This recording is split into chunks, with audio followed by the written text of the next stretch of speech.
Assalamualaikum warahmatullahi wabarakatuh. Nama saya Amal Auni binti Azmi daripada Unit Pendidikan Islam 2 PISMP Jun 2023. Pada hari ini saya akan menyelesaikan satu tugasan di bawah subjek PIMK 1084 Akidah Islamiah. Jadi jom kita saksikan pembentangan saya. Topik yang kita akan bincangkan pada hari ini ialah yang pertama, analisis metodologi Al-Quran dalam menerapkan akidah, dan yang kedua, kita menilai sejarah pemikiran akidah daripada zaman Rasulullah hingga ke zaman Bani Umayyah.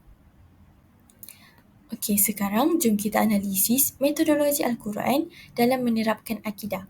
Yang pertama, membebaskan akal daripada paksaan dan taklid. Yang kedua, menggunakan akal untuk berfikir dan menganalisis menerusi alam nyata.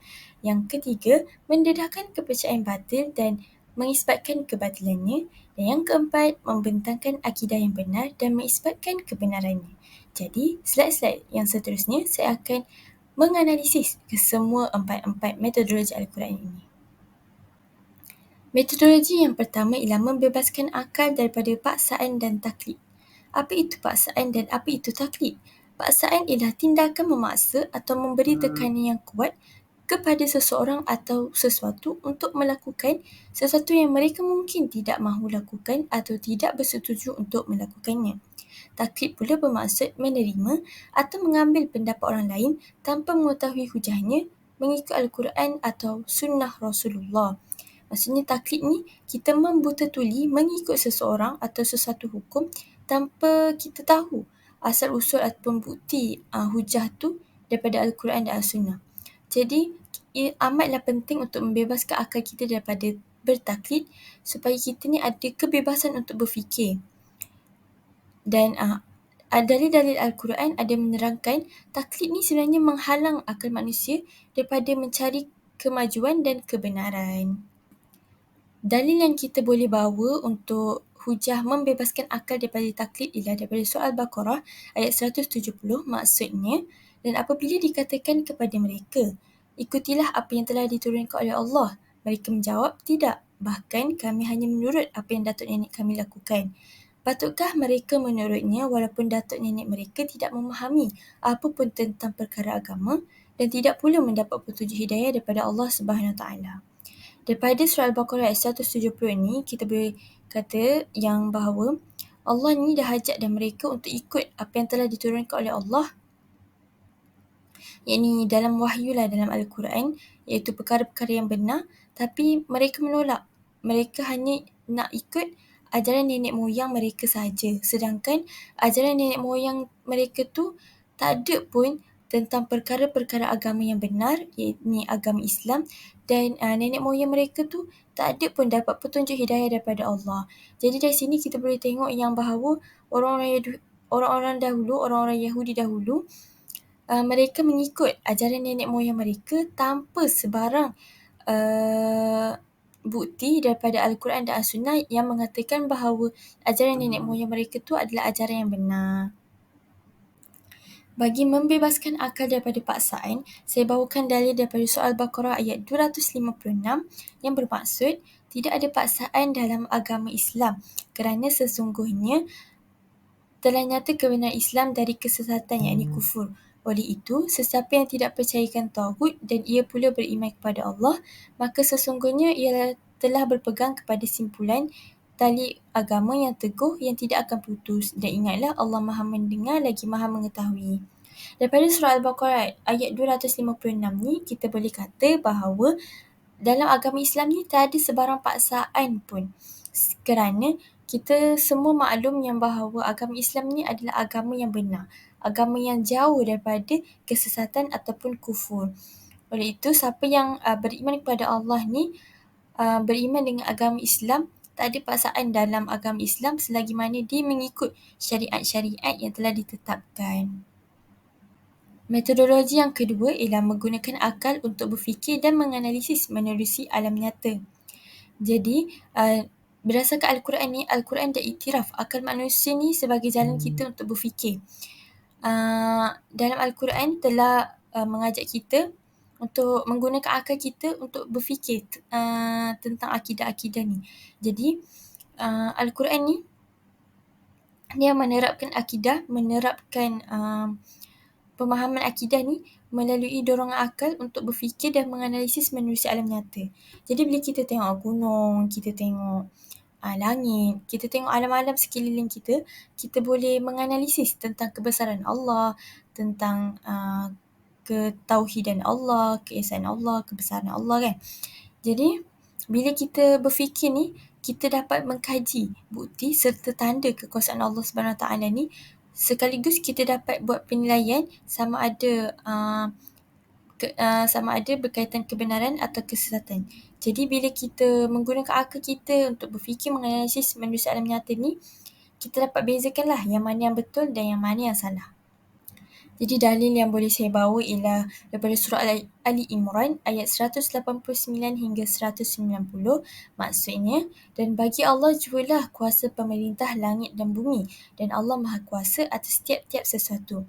Sesungguhnya pada kejadian langit dan bumi dan pada pertukaran malam dan siang ada tanda-tanda kekuasaan, kebijaksanaan dan keluasan rahmat Allah bagi orang-orang yang berakal.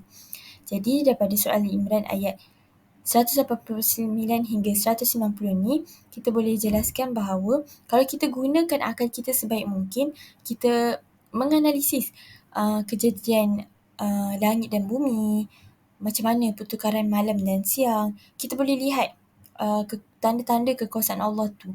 Sebab tiada makhluk yang boleh melawan kuasa Allah, keagungan Allah dalam mencipta semua benda tu. Tiada manusia, tiada makhluk yang boleh membuat langit dan bumi, tiada makhluk yang boleh mencipta pertukaran malam dan siang. Jadi kat sini, bila kita gunakan akal kita untuk menganalisis semua benda ni, kita boleh nampaklah yang sebenarnya Allah inilah yang maha berkuasa, Allah inilah yang maha bijaksana dalam mencipta segala sesuatu. Metodologi yang seterusnya ialah mendedahkan kepercayaan batil dan mengisbatkan kebatilannya. Okay, jadi apa itu kepercayaan batil?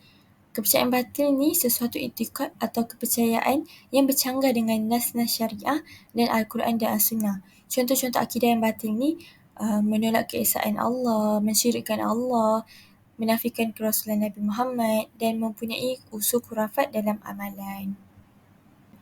Jadi antara kepercayaan batil yang boleh saya bawa ialah kepercayaan terhadap berhala.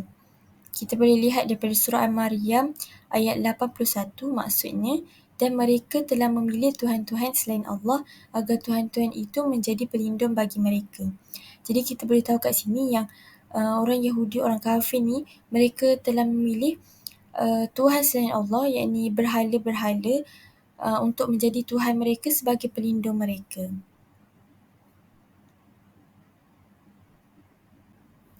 Jadi daripada kepercayaan batil yang saya telah sebut sebentar tadi, iaitu kepercayaan terhadap berhala orang Yahudi kafir tu, kita boleh isbatkan kebatilannya dengan dalil daripada surah Al-Ankabut ayat 17. Maksudnya, sesungguhnya yang kamu sembah selain Allah hanyalah berhala-berhala dan kamu membuat kebohongan. Sesungguhnya apa yang kamu sembah selain Allah itu tidak mampu memberi rezeki kepadamu, maka mintalah rezeki daripada Allah dan sembahlah Dia, serta bersyukurlah kepadanya. Hanya kepadanya kamu akan dikembalikan. Jadi daripada sini, kita jelaslah bahawa kepercayaan terhadap berhala itu adalah sesuatu kepercayaan yang batil. Kerana benda-benda yang mereka sembah selain Allah itu hanyalah berhala-berhala yang bohong, yang tipu, yang tak boleh bagi apa-apa pun kat mereka, yang tak boleh bagi rezeki, yang tak boleh bagi perlindungan pun. Kerana yang boleh bagi rezeki dan perlindungan hanyalah Allah Subhanahu Wa Taala. Jadi kita perlulah sembah Allah dan bersyukurlah kepada Allah di atas rezeki-rezeki yang diberikan. Metodologi yang keempat, ini yang terakhir, ialah mendedahkan kepercayaan benar dan mengisbatkan kebenarannya. Jadi kepercayaan benar yang saya boleh bawa ialah daripada surah Al-Ikhlas ayat 1 hingga 4. Maksudnya, katakanlah wahai Muhammad, Tuhanku ialah Allah yang Maha Esa, Allah yang menjadi tumpuan sekalian makhluk untuk memohon sebarang hajat. Ia tiada beranak dan ia pula tidak diperanakkan, dan tidak ada sesiapa pun yang serupa dengannya.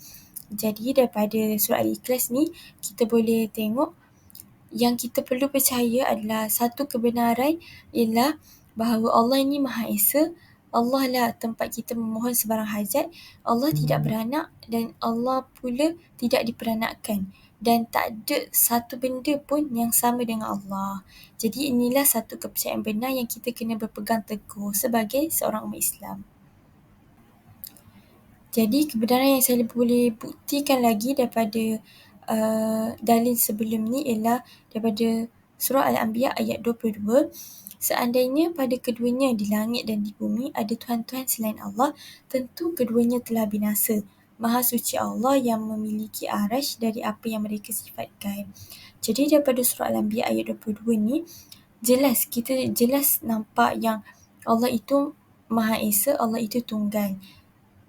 Sebab kalau kita buat analogi macam dalam satu kapal ada dua nakoda. Jadi kita nak ikut siapa? Nakoda yang pertama ke nakoda yang kedua? Jadi sebabkan ada kedua ketua ni, kapal tu akan jadi tak tentu arah, jadi tak tahu nak pergi mana, tak tahu nak ikut ketua mana satu. Jadi itulah perumpamaan yang kita boleh buat dalam surah Al-Anbiya ni. Ya, ini Allah itu Maha Esa, Allah itu tunggal. Sebab kalau ada banyak Tuhan, dunia ini akan hancur binasa sebab tak tahu nak ikut kekuasaan yang siapa. Oleh sebab itu, kita perlulah berpegang bahawa Allah itu Maha Esa, Allah itu tunggal. Tiada Tuhan selain Allah. Seterusnya, mari pula kita menilai sejarah aliran pemikiran akidah ni pada zaman Rasulullah, zaman sahabat dan zaman Bani Umayyah. Sejarah aliran pemikiran akidah daripada zaman Rasulullah. Jadi pada zaman ni, persoalan akidah belum wujud kerana akidah umat Islam sangat teguh. Hal ini kerana pada zaman ni, bila umat Islam dan para sahabat ada sebarang persoalan ataupun tak faham ke apa, mereka akan terus menerima segala ajaran dan jawapan terus daripada Rasulullah. Jadi tak adalah sebarang keraguan ataupun apa-apa kesalahfahaman yang berlaku. Para sahabat juga, mereka menerima dan memahami segala kandungan Al-Quran dan hadis berkaitan akidah dan sifat-sifat Allah tanpa mempersoalkannya. Sebabnya, masa tu akidah mereka sangat teguh. Pada zaman sahabat pula, pada zaman Khalifah awal ni, akidah umat Islam masih teguh sama macam zaman Rasulullah. Namun, beberapa zaman selepas tu, wujudnya beberapa golongan yang mempunyai pemikiran yang agak menyimpang daripada pemikiran yang benar. Jadi wujudnya 3 golongan, yakni yang pertama, golongan yang berpendapat bahawa khalifah selepas kewafatan Rasulullah ialah Ahlul Bait, dan mereka menganggap bahawa insan yang sebenarnya patut menjadi khalifah selepas kewafatan Rasulullah ialah Sayyidina Ali bin Abi Talib. Seterusnya, golongan pengikut Sayyidina Ali bin Abi Talib yang berpaling tadas sebab mereka tak setuju dengan keputusan Majlis Tahkim. Dan golongan yang ketiga iaitu golongan yang bersifat neutral. Jadi golongan yang bersifat neutral ni adalah golongan yang tidak mahu terlibat dengan dua golongan yang saya cakap sebelum tu, yang dua tu. Okey, jadi seterusnya pada zaman Bani Umayyah ni lah muncul pelbagai mazhab dan pemikiran yang bertentangan dengan pemikiran ataupun akidah sebenar. Jadi pada zaman Bani Umayyah ni lah wujudnya berbagai-bagai mazhab seperti mazhab Syiah, Khawarij, Murji'ah, Jabariyah, Qadariyah dan Mu'tazilah. Jadi jom kita menilai pemikiran-pemikiran mazhab awal yang muncul ni. Jadi bagi pemikiran Syiah, golongan Syiah ni mereka berpegang bahawa imam-imam mereka lebih afdal daripada para anbiya. Al-Khamenei dalam Al-Hukumah Al-Islamiyah menyatakan sesungguhnya antara kepercayaan asas dalam mazhab Syiah bahawa imam-imam Syiah mempunyai kedudukan yang tidak dapat dicapai oleh mana-mana malaikat yang hampir dengan Allah dan juga mana-mana nabi yang diutuskan. Okey, jadi daripada pemikiran Syiah ni kita dapat buktikan melalui dalil yang pemikiran Syiah ni salah. Okey, jadi dalil tersebut adalah surah Al-An'am ayat 124. Maksudnya, dan apabila datang kepada mereka sesuatu keterangan, mereka berkata, kami tidak akan beriman sehingga kami juga diberi wahyu sama seperti yang telah diberikan kepada pesuruh-pesuruh Allah. Allah lebih mengetahui di mana dan kepada siapakah yang sepatutnya ia berikan jawatan Rasul dan wahyu yang diberikannya itu. Orang-orang yang melakukan perbuatan yang salah itu akan ditimpa kehinaan di sisi Allah dan azab yang seksa amat berat disebabkan perbuatan tipu daya yang mereka lakukan. Jadi kat sini kita boleh cakap yang Allah ni lebih mengetahui siapa yang layak menjadi Rasul, siapa yang layak menerima wahyu. Jadi kat sini kita jelaslah nampak kedudukan Nabi-Nabi dan Rasul tu amat tinggi kerana mereka ni pesuruh Allah. Jadi kedudukan mereka, darjat mereka ni lebih tinggi di sisi Allah berbanding sesiapa pun. Jadi golongan Syiah yang mereka nak mendakwa bahawa imam-imam mereka ni lebih afdal daripada para anbiya adalah sangat salah. Seterusnya, pemikiran Khawarij pula. Jadi golongan Khawarij ni mereka berpandangan kafir bukan hanya dinisbahkan kepada orang yang tidak berhukum dengan Al-Quran, tetapi orang yang berbuat dosa besar juga turut dipandang sebagai kafir oleh golongan Khawarij. Jadi kat sini kita boleh cakap yang golongan Khawarij ni mereka menghukum semua orang yang melakukan dosa besar tu adalah orang kafir. Jadi dalil yang boleh saya bawa untuk menentang pemikiran Khawarij ni ialah daripada Abu Zar radhiyallahu anhu bahawa Rasulullah sallallahu alaihi wasallam bersabda, maksudnya, dan barang siapa yang memanggil seseorang dengan kafir atau dengan berkata, wahai musuh Allah, sedangkan tidak sedemikian, melainkan perkataan tersebut akan kembali kepadanya. Jadi, daripada hadis riwayat Muslim ni, kita boleh cakap yang kita ni tak boleh nak menghukum seseorang tu sebagai orang kafir ataupun musuh Allah dengan senang lenang kita je. Melainkan perkara tu akan berbalik kepada diri kita sendiri. Jadi, bukanlah menjadi hak kita untuk menghukum seseorang tu sebagai kafir ataupun sebagai musuh Allah. Seterusnya, pemikiran mazhab Murji'ah. Okey, bagi golongan Murji'ah, mereka berpegang dengan iman seseorang cukup mengakui dan percaya kepada Allah dan Rasulnya saja. Mereka menganggap amalan dan perbuatan tidak termasuk dalam hakikat iman dan mereka percaya bahawa iman tidak bertambah dan tidak juga berkurang. Jadi, dalil yang boleh kita bawa untuk menentang pemikiran Murji'ah ni ialah daripada surah Fatir ayat 32. Maksudnya, kemudian kitab itu kami wariskan kepada orang-orang yang kami pilih di antara hamba-hamba kami. Lalu di antara mereka ada yang menganiaya diri mereka sendiri dan di antara mereka ada yang pertengahan dan di antara mereka ada pula yang lebih dahulu berbuat kebaikan dengan izin Allah. Yang demikian itu adalah kurnia yang amat besar. Jadi kita boleh jelas lihat kat sini bahawa setiap orang tu ada peringkat-peringkatnya. Jadi kalau kitab ni, Al-Quran ni pun Allah pilih siapa yang Allah nak wariskan kitab Al-Quran tu. Jadi kita boleh nampak kat sini yang iman seseorang tu mempunyai taraf-taraf dia lah, dan iman seseorang tu juga boleh bertambah dan boleh berkurang sama ada tengoklah dia ke arah kebaikan ataupun ke arah kemungkaran. Seterusnya, pemikiran mazhab Jabariyah. Golongan Jabariyah berpendapat bahawa manusia dikatakan tidak mempunyai kehendak dan kebebasan dalam melakukan perbuatan. Seringkasnya, golongan Jabariyah ni mengatakan manusia ni dipaksa dan ditentukan oleh Allah dalam setiap perbuatan. Sebagaimana disebut oleh Al-Shahristani, segala perbuatan manusia berlaku mengikut ketentuan dan kehendak Allah, kerana yang melakukan segala perbuatan manusia pada hakikatnya ialah Allah. Manusia sedikit pun tidak ada kuasa di atas perbuatannya sendiri, sehingga kan iman seseorang dan kufurnya pun ketentuan dan kehendak Allah. Jadi golongan Jabariyah ni, mereka mendakwa bahawa semua benda yang manusia buat, tak kiralah baik atau buruk, adalah ditetapkan oleh Allah dan merupakan satu ketentuan daripada Allah Subhanahu Wa Taala. Jadi dalil yang menentang pemikiran Jabariyah ni ialah daripada surah Al-Baqarah ayat 256. Tidak ada paksaan dalam agama Islam kerana sesungguhnya telah nyata kebenaran Islam dari kesesatan. Oleh itu, sesiapa yang tidak percayakan tauhid dan ia pula beriman kepada Allah, maka sesungguhnya ia telah berpegang pada simpulan tali agama yang teguh yang tidak akan putus. Dan ingatlah, Allah Maha mendengar lagi Maha mengetahui. Jadi kita boleh lihat kat sini yang sebenarnya dalam agama Islam ni tidak ada sebarang paksaan pun. Jadi kalau mereka nak kata yang segala ketentuan,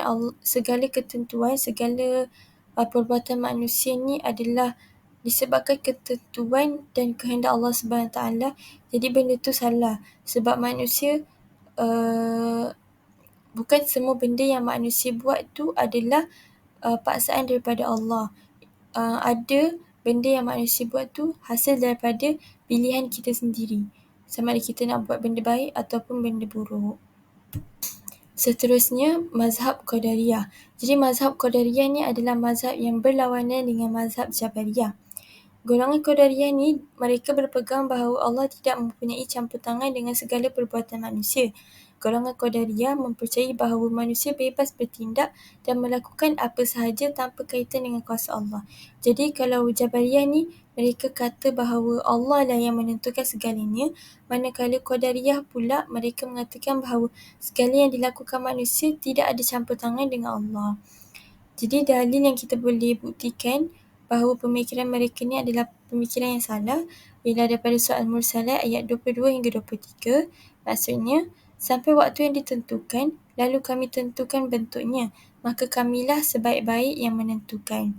Jadi, kita boleh daripada dalil ni, kita boleh cakap yang bahawa Allah ni adalah sebaik-baik, perancangan Allah ni adalah sebaik-baik ketentuan. Jadi, kalau mereka nak kata apa yang mereka buat tu adalah daripada mereka sendiri, benda tu amatlah salah, sebab bila Allah dah tentukan untuk benda tu berlaku, maka ia akan berlaku. Sebaik-baik ketentuan tu adalah ketentuan daripada Allah SWT. Yang terakhir sekali, mazhab Mu'tazilah. Golongan Mu'tazilah berpendapat bahawa pemikiran logik akal lebih utama daripada apa yang terkandung di dalam Al-Quran dan As-Sunnah. Golongan Mu'tazilah tidak menerima hadis ahad sebagai hujah penetapan hukum kerana bagi mereka logik akal ni lebih relevan dan pasti dalam sesuatu penetapan. Jadi Mu'tazilah ni mereka lebih kepada moden lah. Mereka nak cakap yang bahawa logik akal kita ni lagi relevan untuk pemikiran masa tu. Dan Mu'tazilah ni nak cakap yang logik akal ni adalah sesuatu yang pasti. Maksudnya yang kita boleh berfikir secara logik lah berbanding dengan Al-Quran dan As-Sunnah ni. Jadi dalil yang kita boleh bawa untuk mengatakan pemikiran Mu'tazilah ni adalah salah ialah daripada surah An-Nisa ayat 59. Maksudnya, wahai orang-orang yang beriman, taatlah kamu kepada Allah dan taatlah kamu kepada Rasulullah dan kepada ulil amru, yakni orang-orang yang berkuasa daripada kalangan kamu. Kemudian, jika kamu berbantah-bantah, yakni berselisihan dalam sesuatu perkara, maka hendaklah kamu kembali kepada kitab Allah, yakni Al-Quran dan sunnah Rasulnya, jika kamu benar-benar beriman kepada Allah dan juga hari kiamat. Jadi daripada dalil ni, kita boleh bagi tahu bahawa bila mana kita ada satu perselisihan ataupun sebarang bantahan ke apa, benda yang kita perlu rujuk adalah Al-Quran dan As-Sunnah. Jadi kat sini kita boleh buktikan bahawa Al-Quran dan As-Sunnah ni adalah sumber hukum utama kita. Kita tak boleh nak guna logik akal kita untuk menetapkan sesuatu hukum, melainkan kita perlulah merujuk Al-Quran dan As-Sunnah. Sebab dalam Al-Quran dan As-Sunnah ni terletaknya perkara-perkara yang benar dan semua benda tu adalah benda yang perlu diikut oleh umat Islam. Jadi logik akal ni adalah satu benda yang tidak relevan untuk diikuti, melainkan apa yang ada dalam Al-Quran itulah yang kita perlu ikut. Okey, itu sahaja pembentangan saya pada hari ini. Jadi berikut merupakan sumber-sumber rujukan yang saya ambillah untuk menghasilkan pembentangan saya. Baiklah, itu sahaja daripada saya. Saya harap saya dapat memberikan manfaat kepada sesiapa sahaja yang mendengar dan saya harap saya dapat melakukan yang terbaik untuk tugasan akidah Islamiah saya. Jadi itu sahaja daripada saya. Syukran jazilan. Assalamualaikum.